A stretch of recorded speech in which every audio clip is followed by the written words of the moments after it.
তেলাওয়াত শুরু করলেন। আমার ডান পাশ থেকে একটা লোক চিৎকার আল্লাহ করে চিৎকার দিয়ে দৌড় দিছে। আমি ছোট, মাথায় লোকটা পাগড়ি পরা, আমার পাগড়ি পরা না, লোকটা জুব্বা পরা, আমার জুব্বা পরা না, আমি পাঞ্জাবি পায়জামা পরে গেছি, যেহেতু আমি তালেবে এলেম ছাত্র। ওই লোকটা লক্ষ্য করে দেখলাম মাথায় পাগড়ি আছে, টুপি জুব্বা সবই ঠিক আছে, কিন্তু নামাজের মধ্যে চিৎকার দিয়ে দৌড় দিল। এটা কেমন হইলো? আমরা শরীয়তের মাসআলা পড়ছি, আর শব্দ করে ইচ্ছা করে কেউ হাসলে তার নামাজ নষ্ট হয়ে যাবে। তাহলে এই যে লোকটা আকাম করছে, এত জোরে চিল্লানি মারলো, কয়জনের নামাজ নষ্ট হইলো? হ্যাঁ, যে আবার দৌড় যে দিল নামাজের কাতারের মাঝখান দিয়া, আমি দিলাম নামাজ ছাইরা, আমি আর নামাজ পড়লাম না। মনে মনে চিন্তা করি কি বেদাতি জায়গায় আইছি। আল্লাহর কসম, আমি নামাজ পড়লাম না, লক্ষ মানুষ নামাজ পড়লো, আমি নামাজ পড়ি নাই। দাঁড়ায় দাঁড়ায় শুধু দৃশ্য দেখছি। তারপরে আমি একা নামাজ আদায় করছি। কেন? ওই যে মাসালা আমার কাছে জ্ঞানে বাধা দিছে। তারপরে যাই হোক, ছোট মানুষ, অতটা আমি বুঝি না। আল্লাহর ওলির সাথে আমার মুর্শিদের সাথে সাক্ষাৎ করাইলো। আমি সালাম দিলাম, বললাম হুজুর দোয়া করেন আমার জন্য, দোয়া চাইলাম, এতটুকুই। তারপরে চলে আসলাম। আব্দুল জব্বার মাস্টার এখনো জীবিত আছে। এই লোকটা তখন আমার দেখলো, দেখে উনি একটা ভাষা বললো যে ছেলে তো ঠিক আছে, সবকটা করলে উঠা যাবে। ভাষাটা আমার মনে আছে এখনো। উনি বললো যে সবকটা করলে, সবক কি উঠবো কোথায় তা তো আমার জানা নাই। তো বন্ধুরা আমার, এই আব্দুল জব্বার মাস্টারকে আল্লাহ তাআলা এখনো জীবিত রাখছে। আসার সময় আমার উস্তাদ আমারে জিজ্ঞাসা করে, মাওলানা আব্দুল ওয়াদুদ সাহেব রফিক আসলা, কেমন লাগলো? হ্যাঁ না, আমি কিচ্ছু বললাম না। হ্যাঁ, আসার সময় শুধুমাত্র মুনাজাত, আখিরি মুনাজাতের আগে একজনে গজল গাইতেছিল। গজল গাইতে গাইতে লোকটা পইরাই গেল, স্থির থাকতে পারলো না। লোকটা কানতে কানতে স্টেজের মধ্যে পইরাই গেল। এই যে মানুষের কান্না শুরু হইল, জীবনে বাংলাদেশ এবং বিদেশ যত বড় বড় ওলি বুজুর্গ, সব লাইনের কওমি উলামায়ে কেরাম, তাবলীগের উলামায়ে কেরাম এবং সব লাইনের তরিকতের উলামায়ে কেরাম, অনেক বুজুর্গদেরকে জীবনের স্বচক্ষে দেখেছি। হ্যাঁ, তাদের সোহবতের কাছে গেছি শুধুমাত্র আল্লাহকে পাওয়ার আশায়। হ্যাঁ, তালাশ করেছিলাম যে এমন একজন অলির দরকার। হ্যাঁ, অলির সোহবত না পাইলে অলি হওয়া যায় না, এরকম একটা চিন্তা চেতনা ছিল। তো বন্ধুরা আমার, যখন আব্দুল জব্বার মাস্টার এই কথাটা বললো, তা আমি তো ততটা তখন বুঝি না। আসার সময় হুজুর জিজ্ঞাসা করলো, আমি হ্যাঁ না কিচ্ছু বলিনি। আমার চোখের সামনে দেখলাম একজন আলেম মানুষ, বড় একজন, চেহারা দেখলে লেবাস দেখলে বোঝা যায় কে আলেম বে আলেম। বড় একজন আলেম মানুষ দাঁড়ায়, উনি কি জানি বলতেছে, টাস টাস করে জুব্বাটা ছিঁড়ে ফেলাইলো, ওনার গায়ের জুব্বাটা ছিঁড়ে ফেলাইলো। উনি কি জানি এগুলো বলতেছে আর চিৎকার করতেছে। হ্যাঁ, এদিকে আব্বা, উনি ওনার ভাষায় শেষ আখেরি বয়ানটা থাকে হৃদয় বিদারক, উনি কথা বলতেছে। অনেক মানুষ এরকম লাফাইতেছে, ফালাইতেছে। এত বৃদ্ধ মানুষ, আবু জাফর ভাই এত বয়স্ক মানুষ, একেবারে পাতলা, বাতাসের মতো এরকম লাফাইতেছে। সোনামদ্দি পাগলা, কঠিন একটা অবস্থা। তারপরে আপনার ওই ফরিদপুরের রজ্জব ভাই, বিশাল দেখেন মানুষ। হ্যাঁ, এই যে লাফাল এরকম করতেছে, আমি চিন্তা করি এমন করে কে মানুষ বৈশা রয়েছে, গায়ের গোস্তগুলা লাফাইতেছে, নিজেকে কন্ট্রোল করতে পারতেছে না। আমি তখন চিন্তা করলাম, এই বসা থেকে মানুষ লাভ দেয়, এরকম একটা অবস্থা এমন করতেছে কেন মানুষ? তা আমার তখন আমি এতটুকু জ্ঞান অর্জন করি নাই। আমি চলে আসলাম, হুজুরের সাথে আসলাম। আসার পরে হুজুর আমার জিজ্ঞাসা করলো, কি দেখলাম? আমি হ্যাঁ না কিচ্ছু বলি নাই। উনি আমার আসার সময় উস্তাদ হয়ে, আমি ছাত্র, আমাকে অনুরোধ করলেন যে সবকটা আছে, সবকটা একটু কইরো, যেহেতু গেছো দরবারে, সবকটা কইরো। তো দোস্ত, এই জন্য পীরের যে তাবিজ আছে, এটা যদি আপনি গলায় না বাঁধেন, তাহলে আপনি এটার মজা কোনোদিন পাইবেন না। যতই আপনি আমি আসি আর যাই, যতই গজল গাই না কেন, জিকির হয়েছে পীরের সবচেয়ে বড় জিনিস, হাতিয়ার, যেটা করলে পীরের সাথে সরাসরি সাক্ষাৎ হয়, সরাসরি রসুলের সাথে সাক্ষাৎ হয়, সরাসরি স্বয়ং আল্লাহ তাআলার আরশে আজিম পর্যন্ত খবর হয়ে যায়। আমার শায়েখ একেবারে ঘরোয়াভাবে বৈশা আলোচনা করতেছিলেন যে দেখো, আমরা যে জিকিরটা করতেছি, মানুষ যখন জিকিরটা করে, এই জিকিরের আওয়াজগুলো শিমাল ও জুনুবু আল মাশরিক আল মাগরিবু, পূর্ব পশ্চিম উত্তর দক্ষিণ সব জায়গায় যায়। আব্দুর রহিম বলে চিৎকার করতেছে, যেই জায়গায় আব্দুর রহিমের কান পর্যন্ত যখন যায়, আব্দুর রহিম তখন শোনে। আপনি যেদিকে ফিরে ডাকেন না কেন, তো বন্ধুরা আমার, মা বান্দা যে আল্লাহকে আল্লাহ বলে যে ডাকে, এই ডাকটা উত্তর দিকে দক্ষিণ দিকে ইথারের মাধ্যমে ভেসে বেড়ায়। কারণ আল্লাহরে ডাকে, আল্লাহ তো আল্লাহ রব্বুল আলামিন, আল্লাহ রব্বুল আলামিনের অবস্থান আল্লাহ তাআলা শরীরভাবে উনি বলছেন যে আমি আরশের আজিমের মধ্যে আসি। হ্যাঁ, একটা রূহ আত্মাকে উপরের দিকে ইল্লিনে নেওয়া হয়। হ্যাঁ, মাথার উপরে সুম্মাস্তাওয়া ইলা সামাই ফাসাওয়াহুন্না সাবআ সামাওয়াতিন, বান্দারে তোর মাথার উপরে 7টা আসমান বানায় রাখছি। তারপরে 70,000 নূরের পর্দা আছে, তারপরে 70,000 নূরের পর্দা পার হয়ে আবে কাউসার জায়গা আছে, তারপরে আমি আল্লাহ রাব্বুল আলামিনের আরশে আজিম আছে, ওই জায়গার মধ্যে আমি আল্লাহ তাআলা থাকি। আকাশরত যে ফেরেশতা বহন করতেছে, যখন বান্দা ডাকে, এই ডাকের আওয়াজগুলা ফেরেশতার পাখার মধ্যে যায় কটকট আওয়াজ করে, সুবহানাল্লাহ। তখন আওয়াজ করে, আব্বা এই ভাষাটাই বললেন যে কটকট করে আওয়াজ করে তাদের পাখার মধ্যে। এই পাখা তখন ফেরেশতারা আল্লাহর কাছে আরজি জানায়, আল্লাহ তোমার ওই বান্দা, তোমার পাগল দুনিয়ার জমিনে ওইখানে তোমার ডাকতেছে। হ্যাঁ, আল্লাহ রাব্বুল আলামিন বলে যে তোমরা সাক্ষী থাকো, আমি ওই বান্দারে মাফ করে দিলাম। তারপরেও যখন আসে জিকির থামায় না, জিকির করতেই থাকে। রব্বুল আলামিন আল্লাহ বলে, আমি এমন একটা পর্যায়ে চলে আসে, আমি আল্লাহ রব্বুল আলামিন যেখানে বসা আছি, আরশে আজিমের সামনে জিকিরের একটা খুঁটি আছে, সতন আছে দুনিয়ার জমিন থেকে। কেউ যখন আল্লাহ বলে আমাকে যখন ডাক দেয়, একটা কলিং বেল সিস্টেম বাইরে যখন টিপ দেয়, ভিতরে আওয়াজ হয়। দুনিয়ার জমিন থেকে কোনো বান্দা যখন আল্লাহ রব্বুল আলামিনকে ডাক দেয়, এই আওয়াজটা আরশে আজিমের মধ্যে যায় ধাক্কা লাগে। আল্লাহ রব্বুল আলামিন বলে, কঠিন বেগে যখন বান্দা আমাকে ডাকতে যখন থাকে, তখন আমি আল্লাহ তাআলা স্থির থাকতে পারি না, আমার কুদরতি দিলের মধ্যে জশ পয়দা হয়ে যায়, আমি আরশে আজিমে বসে থাকতে পারি না। আরশে আজিম ছেড়ে আমি আল্লাহ তাআলা একেবারে জমিনে বান্দার সামনে এসে বসে যাই। সুবহানাল্লাহ। আমার ভাষা না, আমার পীর সাহেবের ভাষা না, দুনিয়ার কোনো মানুষ বলে নাই। হাদিসে কুদসির মধ্যে আছে, আনা জালিসুন মান যাকারানি, যে আমাকে ডাকে আমি তার সামনে এসে বসে যাই। আল্লাহ বলে কুদরতি হাত দিয়ে চোখের পানি মুছে দেয়। তারপরে আশেক পাগল যখন জিকির ছাড়ে না, জিকির করতেই থাকে। কেন? আমার সাহেব বলছে আল্লাহকে পাওয়ার আশায় জিকির যখন করতেই থাকে, জিকির থামে নাই, তখন সে জিকির চালায় যায়। আল্লাহ রাব্বুল আলামিন বলে, ও বান্দা আর কান্দিস না, আমি তোরে মাফ করে দিলাম। তারপরেও যখন সে ইশকে প্রেমে ডাকতেই থাকে, এজন্য জিকিরটা দীর্ঘ সময় করা দরকার। আল্লাহ বলে, বান্দারে আমি স্থির থাকতে পারি না, টাস করে তোমাকে কুদরতি কুলে তুলে নেই, তোমার নামটা আমার মহব্বতের বান্দাদের খাতার মধ্যে লেখায় দেই। সুবহানাল্লাহ। তো বন্ধুরা আমার, আমাদের যে বাজার, এই বাজারে আল্লাহ রসুল বিক্রি হয়, আল্লাহ রসুল বিক্রি হয়। অনেকজন দেখেন না, একটা মানুষের সাথে, একটা ছেলের সাথে একটা মেয়ে প্রেম কইরা আত্মহত্যা করে, একটা ছেলের সাথে মেয়ে প্রেম কইরা বিষ খেয়ে মারা যায়, একটা ছেলের সাথে একটা মেয়ে প্রেম কইরা হ্যাঁ কত ধরনের দুর্ঘটনা ঘটায়। একটা মানুষের প্রেমে মানুষ পইরা যদি আত্মহত্যা করতে পারে, আর একটা বান্দা যখন আল্লাহর প্রেমে যখন মইজা যায়, পইরা যায়, এই মানুষটার একটু অন্যরকম অবস্থা থাকে। যার কারণে আমাদের এই মাহফিলগুলোর মধ্যে বিচ্ছেদ, এশকের, মহব্বতের গজলগুলা গাওয়া হয়। তারপরে আসলাম, আমার ওস্তাদ বলল জিকিরটা করার জন্য। আমি একটা কিতাব কিনে নিয়ে আসছিলাম। কিতাবটা হচ্ছে বিজ্ঞানের দৃষ্টিতে পর্দা। পুরুষ মানুষ, কত মানুষ যে এই কিতাব নিয়ে কত হাজার হিন্দু মায়েরা পর্দা করা শিখছে। মানিকগঞ্জে অনেক হিন্দু মহিলারা বোরকা দিয়ে চলে, আপনি বুঝবেনই না যে সে হিন্দু মানুষ। হ্যাঁ, পর্দা যদি বেপর্দায় কোনো নারী থাকে, পুরুষের যে কি মহা সর্বনাশ হয় এই কিতাবে দেওয়া আছে ভাই, খুব মারাত্মক। আমি নিয়ে আসছিলাম, আমি একা ভাই, আমার 4টা বোন। হ্যাঁ, তো বোনদের এটা যদি আসার পর জিজ্ঞেস করে কি নিয়ে আইছো, আমি মেডিসিন একটা নিয়ে আইছি, বিজ্ঞানের দৃষ্টিতে পর্দা। হ্যাঁ, ভালো একটা জিনিস। তো এই কিতাবটা আমি পড়লাম, লাস্টে দেখলাম বড় করে হেডলাইনে লেখা আল্লাহর অস্তিত্ব বিকাশে সবক। তখন আমি এই সবকটা আস্তে আস্তে, বাংলাতে লেখা তো, ভালো করে সুন্দর করে আমি পড়লাম। 5 বার দুরূদ শরীফ, 11 বার আস্তাগফিরুল্লাহ, সর্বপ্রথম দিন 2 রাকাত শুকরানা নামাজ আদায় করে আল্লাহর কাছে দোয়া চায়, জীবনে সব গুনার জন্য ক্ষমা চেয়ে, মাপ চেয়ে, তারপরে এটা করতে হইব। যাই হোক, তারপরে ধরেন এই জিকিরটা যেহেতু আছে, আমি আস্তে আস্তে জিকিরটা কব্জ করা, মুখস্থ করা, আস্তে আস্তে প্র্যাকটিস করা শুরু করলাম। যে বাম পাশে এখানে একবারে দিয়া গলাটা খোলা করে ইল্লাল্লাহ বলিয়া কলবের মধ্যে নিক্ষেপ করবা। তারপরে যখন বড় হইলাম, বড় হইয়া যখন তরিকা জগতের কিতাব পড়লাম, 4টা তরিকা আছে বড় বড়, চিশতিয়া, কাদরিয়া, নকশবন্দিয়া, মুজাদ্দিদিয়া, এই উপমহাদেশের মধ্যে 4টা তরিকা আছে। বন্ধুরা আমার, এই 4 তরিকা আছে।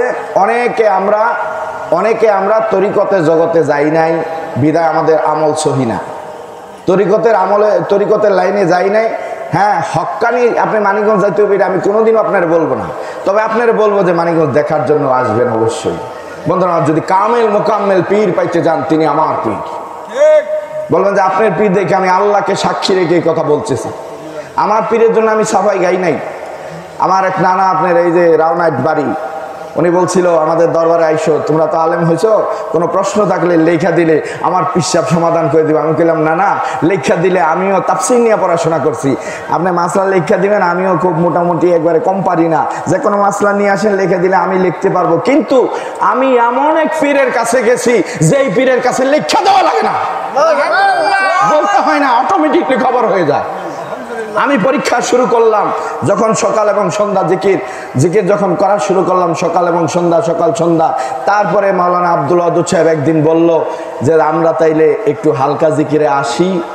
হ্যাঁ দেখেন, আমার বিরুদ্ধে দাঁড়াইলো আমার নিজ বাড়ির আপন বোনে জামাই, আমার বিরুদ্ধে গেল 1 নাম্বার। 2 নাম্বার, আমার সাথে যারা পড়াশোনা করে এরা আমার বিরুদ্ধে দাঁড়াইলো। আমি এখন হয়ে গেলাম কঠিন অবস্থা। মাগরিবের নামাজ পড়ে মসজিদ বন্ধ করে দেয়, আমার জিকির করতে দেয় না। মসজিদের মাগরিবের পরে মসজিদ বন্ধ করে দেয়, দুষ্ট একটু জিকির করি দেখা। কি জিকির? সুবহানাল্লাহ, আলহামদুলিল্লাহ, আল্লাহু আকবার, লা ইলাহা ইল্লাল্লাহ। এই জিকির করার কারণে মসজিদে তালা মেরে দেওয়া হয়। তালা মারে দেয় মসজিদের মধ্যে। কি করব, মনের দুঃখে ঠিক আছে তালা মেরে দিছো, সমস্যা নাই। একাকিত্ব বারান্দার মধ্যে বৈশা, তখন এমন জিকির এমন একটা জিনিস, হক্কানি পীরের হাতে যে আপনি হাত দিবেন, সোনার মদিনার সাথে একটা কানেকশন সম্পর্ক আপনার হয়ে যাবে। আপনি ঠিক থাকতে পারবেন না মিয়া, সম্ভব না কোনোদিনও। হ্যাঁ, যখন আপনাকে বেলায়েতি রাডার দিয়ে যখন টান দিবে, পারবেন না আপনি ঠিক থাকতে। আমিও পারি নাই। তারপরে মাওলানা ওয়াদুদ সাহেব বলল আমরা আসতেছি, তুমি রেডি হও, দেহি মসজিদে কি হয়েছে, কেরা দেয় না। তারপরে দেখেন, যখন উনি আসবে বলা হয়েছে, তখন আমার আপন গুঞ্জামাই শত্রু ছিল, হেরা নিজেরা একত্রিত হয়ে তারপর পাকাইছে যে এত বড় বড় মানুষ আসবো, তো এদেরকে খালি মুখে কেমনে দিব, হেরা কিন্তু আমার বিরুদ্ধে। তারপরে দেখেন আরেকজন ছাত্র ভাইরা যারা ছিল নিয়ে আসলাম বন মাহফিলে, একবারে কাজ হয়ে গেল, বাদ পরিত হয়ে গেল, চোখ বন্ধ করে, এখনো খালি দৌড়ের উপরেই আছে। তারপরে দুস্থ জিকির করা শুরু করলাম সকাল সন্ধ্যা। হ্যাঁ, এই তো মানুষের কাছে সমালোচিত পাত্র হওয়া শুরু করলাম। হ্যাঁ, মানুষ কত কিছু করে, কত খারাপ কাজ করে, কত জায়গায় যায়, ওগুলো নিয়ে কোনো সমালোচনা নাই। আমি কেন জিকির করি এটা নিয়ে সমালোচনা আলেমদের মাঝে। হ্যাঁ, মসজিদে আলোচনা হয়, মাদ্রাসায় আলোচনা হয়, কত ধরনের কত কিছু। ওই আম গাছের বিড়া, হ্যাঁ ওইখানে পিসা ভাই আম গাছের বিড়ায় ওই নারী পুরুষ লয়ে হুকুর হুকুর করে, এই সমস্ত ভাষা বলছে। আজকে সেই সমস্ত লোক আমার সামনে দাঁড়ানোর মতো ক্ষমতা নেই, যদি আমার বাড়ি ওখানে। এই যে বসা দেন আমার বাম পাশে, কে জানেন? এই তামাম শ্রীপুরের সবচেয়ে বড় বুজুর্গ যিনি ছিলেন, এই শ্রীপুরে আর জন্ম নেয় নাই, জন্ম হবেও না, হাকিম মৌলানা সাহেব। উনি তার নাতি, উনি এই হাকিম মৌলানা সাহেব দেওবন্দের বুজুর্গ, দেওবন্দের শায়েখের বায়াত ছিলেন। হাকিম মৌলানা সাহেব, হাবিজ হুজুর, পীর হুজুর, তারপরে আপনার মাওলানা ওয়ারিস সাহেব, এগুলা এক বেসের ছাত্র, দেওবন্দ থেকে আলেম হয়ে আসছিল এলমে শরীয়তের তরিকতে। হাটহাজারী মাদ্রাসায় পড়াশোনা করছে, চুপ করে বসে থাকে, বলছি নামাজটা পড়ায় না, লজ্জায় যায় না, দরবারকে সম্মান করে। তো বন্ধুরা আমার, এরকম অনেক আলেম ওলামা থাকে যেগুলো আমরা অনেক সময়, কারণ যারা এই লাইনে আল্লাহ প্রেম যাদের দরকার, আমার শায়েখ বলছে যারা চাইছে রাসূল তারা পাইছে রাসূল। তো বন্ধুরা আমার, ওনার দাদার কাছে আমার আব্বা পড়াশোনা করছে, ওনার দাদার কাছে। তো এখন দেখেন, আল্লাহ রাব্বুল আলামিন যে চায় আল্লাহ পাক তাকে রাস্তা দেখা দেয়। আল্লাহ কোরআনে বলছে ওয়াজাহাদু ফিনা লানাহদিয়ান্নাহুম সুবুলানা, যে আমাকে পাওয়ার জন্য চেষ্টা মুজাহিদা করে, আমি আল্লাহ তাআলা রাস্তা দেখাই দিই। সুবহানাল্লাহ। ওয়াদুদ মাওলানা আয়েশা মাহফিলের মধ্যে আমার দিল সূরা হাসর পড়তে, আমি আউযুবিল্লাহ কই আর পড়তে পারলাম না, শেষ। আউযুবিল্লাহ আমার সূরা হাসর পড়া গেছে, আমি আর কত সুন্দর করে আমি তেলাওয়াত করতাম। 8 বছর মুয়াজ্জিনি আমি করছি বিনা পয়সায়, আজকে আমার মুখ দিয়া কোরআন তেলাওয়াত করতে পারি না চোখের পানির কারণে, গেল সব। তারপরে ওনারা হালকা জিকির করলো, চলে গেল এখান থেকে।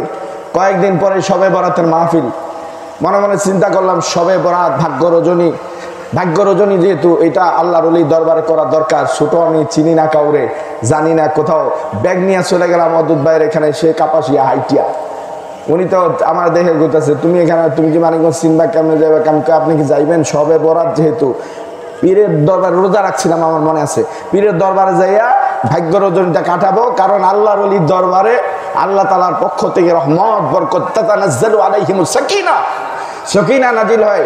আল্লাহর ওলিদের দুয়ার বদলতে মানুষের তাকদীর পরিবর্তন হয়ে যায়। মিশকাতের মধ্যে আমরা পড়ছি তাকদীর দুই প্রকার, একটা হচ্ছে মুবরাক, আরেকটা হচ্ছে মুআল্লাক, একটা হচ্ছে ঝুলন্ত, আরেকটা হচ্ছে চিলমারা। ঝুলন্ত যেটা, এটা পিতামাতার দোয়ার মাধ্যমে, পিতামাতার দোয়ার, ওলি বুজুর্গদের দোয়ার মাধ্যমে মানুষের ভাগ্য পরিবর্তন হয়ে যায়, সুবহানাল্লাহ। আরেকটা হচ্ছে চিলমারা, যেটা দুনিয়ার কেউ ভাগ্য পরিবর্তন করে না। ভাগ্য দুই ধরনের, হ্যাঁ, একটা হয়েছে তারপরও আল্লাহ নবীজি বলছেন যে এই যে অবস্থা, আল্লাহ ইচ্ছা করলে সব পারে। এখন আপনি রাস্তায় গেলে সেনা টাকা দেওয়ার ব্যবস্থা হইলো, টাকা নাই তো কি হয়েছে, কেউ দয়া করে নিতেও পারে। কে গো দয়াল পার ঘাটাতে, পার করে কি নেবে আমায়, কে গো দয়াল পার ঘাটাতে, পার করে কি নেবে আমায়। তুমি তো পারের কান্ডারি, আমি তো পারের ভিখারি, তুমি তো পারের কান্ডারি, আমি তো পারের ভিখারি, কে গো দয়াল পার ঘাটাতে, পার করে কি নেবে আমায়। জোরে বলেন সুবহানাল্লাহ। যদি আপনি আশায় থাকেন কোনো একদিন দেখা সাক্ষাৎ হবে দোস্ত, এজন্য আল্লাহর প্রেম শিক্ষা দেওয়া হয় মানিকগঞ্জ দরবারে। হ্যাঁ, এই যে আমার নানা কত বয়স্ক মানুষ দেখেন, হ্যাঁ কত বয়স্ক, আমার শ্বশুরের বিয়ে করাইছে মিয়া, এই বয়স্ক মানুষ কত বয়স্ক আইসানে বৈশা রয়েছে মিয়া। অনেক মানুষের এই আক্তারের বাড়ি কি হয় বেটা, আক্তারের বাড়ি কি হয়, তোর চোখ থাকলে দেখ বেটা। ফেরেশতারা বলে আরশে আজিমের মধ্য থেকে, আরশে আজিমের মধ্য থেকে নুজুম তারকা রাজির মতো জ্বলজ্বল করতেছে প্রত্যেকের চেহারা। হ্যাঁ, আসমানবাসী খুশি হয়ে যায়, আসমানবাসী খুশি হয়ে যায়, আল্লাহ তাআলার দরবারে এই বান্দাগুলো মকবুল হয়ে যায়, সুবহানাল্লাহ। এজন্যই বলছে এক জামানা সোহবতে বা আউলিয়া, এক জামানা সোহবতে বা আউলিয়া, বেতেরা সদ সালে তোয়াত বেরিয়া। যদি তুমি একটু সময় আল্লাহর ওলির দরবারে, যদি তুমি একটু সময় আল্লাহর ওলির দরবারে বসে থাকো, তাহলে শত শত বছর ইবাদত করেছো, কবুল হয়েছে আল্লাহর দরবারে, ওই সওয়াব তোমার আমলনামায় লেখা হবে, সুবহানাল্লাহ। একটা লোক বুকে হাত দিয়ে দাঁড়ায় কোন তো যে আজকে আমাদের এশার নামাজ কবুল হয়েছে, পারবো না আমরা। কিন্তু হ্যাঁ, কিন্তু জালালউদ্দিন রুমি রহমাতুল্লাহ আলাইহি হাদিসের মাহফুম দিয়া উনি শের বানাইছে। তামাম পৃথিবীর বড় আলেম ছিলেন জালালউদ্দিন রুমি। উনি লেখছে যদি একটু সময় তুমি আল্লাহর ওলির দরবারে থাকো, তাহলে আল্লাহ পাক তোমাকে শত বছরের ইবাদতের সওয়াব তোমার আমলনামায় লিখে দিবে, সুবহানাল্লাহ। বন্ধুরা আমার, মাওলানা ওয়াদুদ সাহেব কইলাম যে ভাই সম্পর্কে, আমাদের চাচাতো ভাই সম্পর্ক হয়, ওনার বাবার বাড়ি আমার দাদার বাড়ি এক পাশে একসাথে। মাওলানা আব্দুল ওয়াদুদ নামটা আমার বাপে রাখছে, আমার বাপের সামাজিক আলেম ছিল, ওই সমাজের আলেম ছিল, মৌলানা ছিল, আমার আব্বা রাখছে। উনি আজকে দুনিয়া থেকে বিদায় হয়ে গেছে, যেহেতু উনি আমাকে নিয়ে গেছে, হ্যাঁ হয়তোবা আল্লাহর ওলি ব্যক্তি যারা রূহ আত্মা আজকে এখানে হাজির হয়ে গেছে, বন্ধুরা আমার। কারণ বৃহস্পতিবার যখন আসায় সব রূহ আত্মারে ছেড়ে দেয়। হ্যাঁ, আমরা তো জাহেরি ভাবে যাইতে পারি না, কিন্তু রূহ আত্মা সব জায়গায় ঘুরে বেড়ায়, সুবহানাল্লাহ।